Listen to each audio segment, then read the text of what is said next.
Good morning, good morning, good morning, good morning. I was going to attempt something very new. Um, Trying to go live on my phone and Instagram. I don't think I'm ready for that kind of up level yet. Um, it seems hard, but I can do hard things. I think I'm missing a button. Sorry, guys. Alrighty then. Not sure.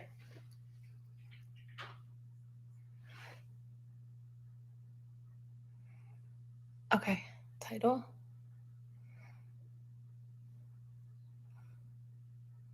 Done. Okay. Anyways, good morning. Like you're here, they're not here. Welcome to Tuned In TV. I am Linda Krause Barnett. That is Isla May Barnett. And today I want to talk to you about something really incredibly potent. And listen, like always, I live, I learn, I share. So you can listen and then you can take what works for you. You can leave what doesn't. I don't think I need to preface it, but you'd be surprised. Um,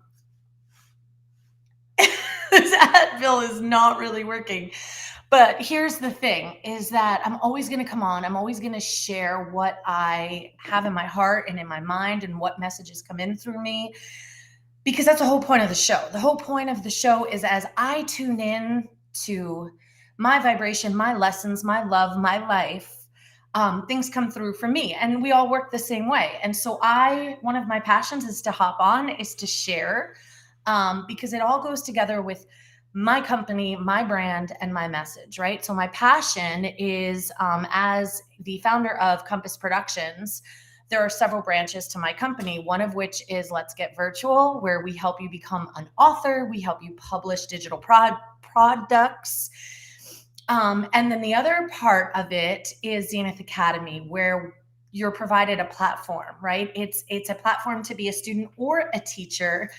And since I've been teaching for 13 years and I'm a student of life for 46 years, I believe that what's missing is a school for the soul, a school for the unseen, a school for the parts of us that are the hardest to understand because they're not as physical and as we can't use our senses. We have to use our intuition. We have to use things that up until now really haven't been taught, really haven't been prescribed as solutions to any problem. We've been taught to seek the external guidance. And I'm saying if we tune into our deepest self, if we tune into ourselves and nobody else, the answers are all there. The healing is all there. The power is all there. And so today's conversation is about, are we manifesting? Because that's the buzzword of 2021, 2022, 2020, right? Manifest, manifest, manifest. And it's so overused and it's so debatable because it's like, what does it even mean? And is it only for a select few, right? So manifesting is bringing something from the thought, from the spiritual world, from the world of thought, from the world of the ethers into a physical reality where you can, this was once a thought. This was once a thought. And so often people will get on social media and say, I manifested 6 figures. I manifested the house of my dreams. I manifested the love of my life. And if you're lacking the things that you want in your life, then those messages leave you feeling like, well, I must not be a manifester. I must not be able to co-create this life of mine the way other people are, right? That's how we're sometimes left to feel. And again, I speak for myself, take it or leave it, agree or disagree, and all opinions are welcome in the comments, okay? And so here's what I believe. I believe that every human that comes into this earthly plane is a manifester and a powerful manifester. I believe that all things can be manifested. But the reason that so many of us are left feeling like we don't have that superpower or that it even is a superpower is because we aren't paying attention. Our quality of attention is diminished, right? Or we're selective in our attention. So, how many times, or maybe it's just me, but you'll say something to your children and they won't hear you and they'll be right there. But then you say something they want to hear or something that piques their interest and they're like, and you call it selective hearing, right? They heard what they wanted to hear.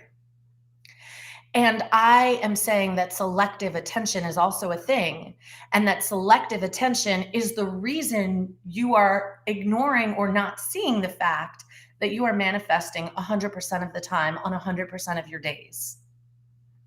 We are never not manifesting, right? If we are breathing, we are manifesting. It is as natural and as much a part of who we are as the breaths we take, as the blood flowing through us, as the heart pumping in us. All of the physical things at work in our bodies right now, we know they're there because we're alive, right? And our ability and our power to manifest in all moments of life exist in 100% of the moments. And so, where we might feel a weakness in our power of manifestation, or where we might feel, I just clicked chat because I haven't used Restream in a while and I forgot that I was supposed to click chat. Hi, Becky. Hi, Patricia. Where we feel like we have an inability to manifest is actually a problem with our attention, not a problem with our manifestation. And so let's explain what that means. Where are you not paying attention? Where am I not paying attention? And where's the gap and how can I increase it, right? So that question comes next. And here's the thing. We are sometimes paying attention to only the things we want, not the things that are. Well, I don't have the house of my dreams. So I guess, Linda, I'm not a manifester. But if I believe that in every moment of every day I'm manifesting, then I believe right now I'm in a process of creation that is leading me to the house of my dreams. Whether or not it exists in your reality right now is not the proof that you seek. The proof that you seek is proof that the life you have in this exact moment was created by your thoughts, which absolutely makes you a manifester. Wherever you are in this current moment of time was a creation of your thoughts. And that, my friends, is called manifestation. I created exactly this moment.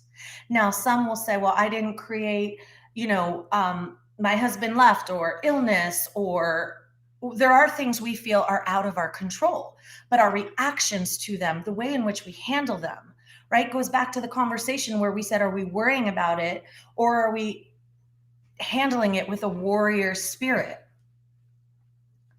But that doesn't mean you're not manifesting, because things exist that you didn't call in, or things exist that you don't believe you created, right? It's all a part of your progression. It's all a part of your blueprint. And so there's documentation and research in abundance of people who have healed, of people who have gotten rich, of people who have, whatever it is, whatever, and we call them miracles. So manifestation and miracles almost kind of seem a bit similar to me. Except we think manifestation is something we either can or can't do, and miracles is something that comes from God and only God can provide them. So again, these are reflective questions. These are the thoughts that I tune into on a daily basis to help answer some of the more difficult questions that I face, some of the challenges that I deal with on a daily basis. Perhaps you find that you deal with some of the same things. But so often, I'm not paying attention to the thoughts in my mind. I'm not paying attention to the evidence that might be really subtle and quiet, because I'm so busy looking for the neon sign that says, this is it. I showed up. I'm here. Here's your answer. I'm so busy looking for the big signs that I don't notice the evidence and the proof in the daily moment, subtle, like, the wind happened to blow in this moment where I just prayed and I felt a gust of wind. And when we pay attention with diligence, and when we pay attention to the details, and when we look and kind of tune into our heart space and to our soul and say, what does this moment feel like and why? That is a process of manifestation. That is creating the next moments that you will step into. The thought of this moment will create the physical reality of the next moment. That is what I believe. And I was watching a documentary last night on Nikola Tesla, and they were saying that he would invent and design in his mind, and he would make adjustments and revisions and edits of anything he was going to work on and invent in his mind, so that by the time he drew out the blueprint on paper, it was so crystallized in his mind, it was so thought through and problem solved in the realms of his mind, that he said when he wrote it down, it was like it was the blueprint that he would then just have to build. But all the manual labor, well, I say manual, but all the labor wasn't actually manual labor. Most of the labor was a labor of the mind. And how often are we so busy paying attention to what's in our physical environment instead of what's happening in our emotions, what's happening in our thoughts, what's happening in our words? What are the words that we're using, right? And can I tie it together and say, wow, I've been using really limiting words. I've been using words that show a lack of belief and a lack of knowing. And in those areas where I'm using words of lack, I feel lack in my physical life. And yet in the areas where I talk about abundance, or I talk about feeling good, or I talk about joy, those are the places in my physical life where I'm seeing things move and momentum and light shining in. And then you start making your connections with what you can see. What is, we have to, in order to reprogram from what we have been taught, we need to look at what we haven't been taught. That's where the answers live. The answers live in what we can't see and what we haven't been taught, because they live in here. And you are a version of yourself that's new to this world, right? The earth has never had a you before until you were born. And it will never have a you again after you're gone. Never, ever, ever. Not this iteration of you. And so this bleep, this blink of an eye of time that we are here is specific to what we came here with and what we came here for. There's a reason that this particular me is so unique in this particular moment in time. And so I say that it isn't that you aren't manifesting, because you are always manifesting, my loves. You are always creating. But maybe if you feel like you're not good at manifesting, or you can't seem to create in your physical reality the things that you want, we need to divert our attention to our thoughts, to our thinking. We need to make sure that we create a clear vision and blueprint up here, so that by the time we download it, by the time we create it, it's been edited and revised, right? We are the architects of this essence. And when we aren't clear, we don't know what to draw. And when we don't know what to draw, it's easy for people to come in and go, oh, well, I would put my bedroom over here, and I would go to school, and I would go to college. And if I were you, I would do this. And then because we have no conviction and no clarity, we're like, okay, yeah, sure. Okay. I'll go to college. I'll get married. I'll have kids. Okay. And we're buzzing around our own blueprint with someone else's idea of what our sacred soul should look like.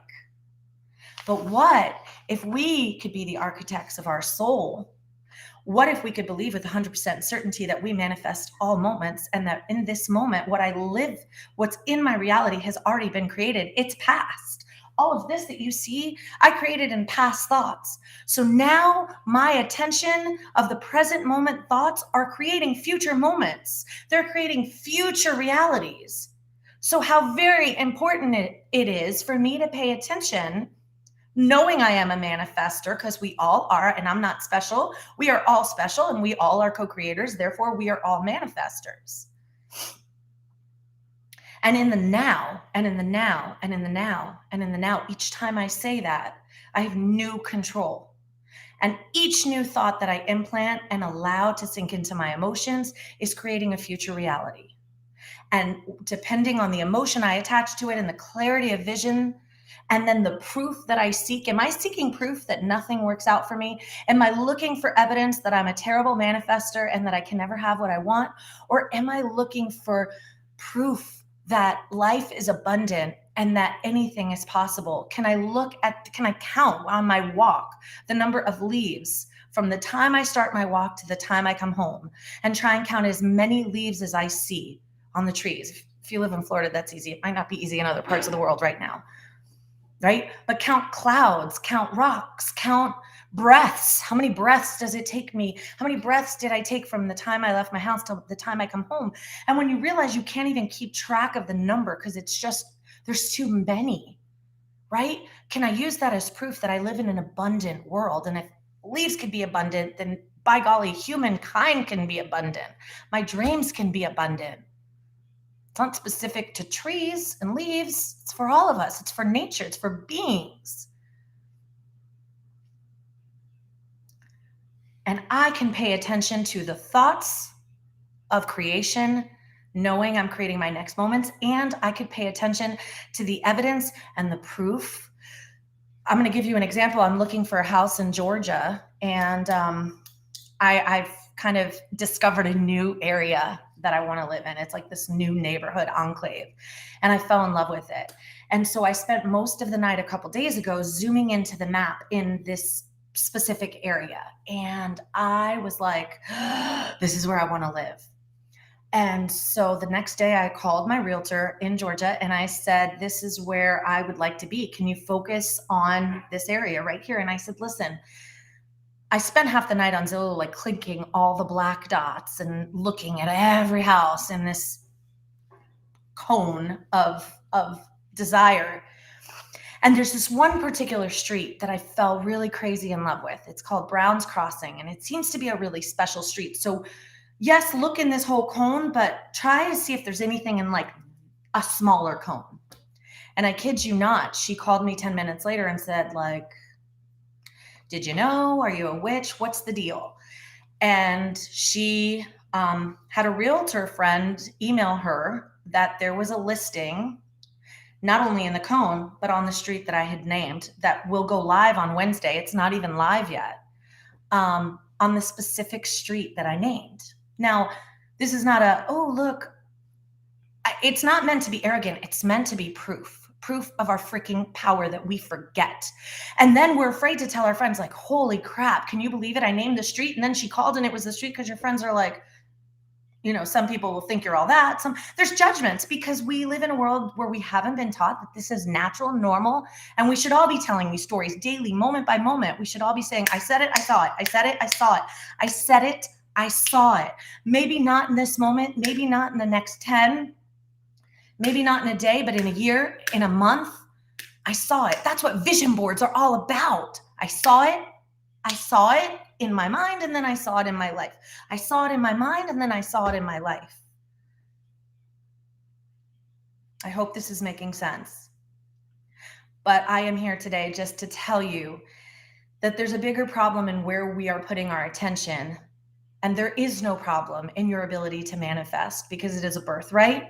It is your natural talent, gift, and power as a human being.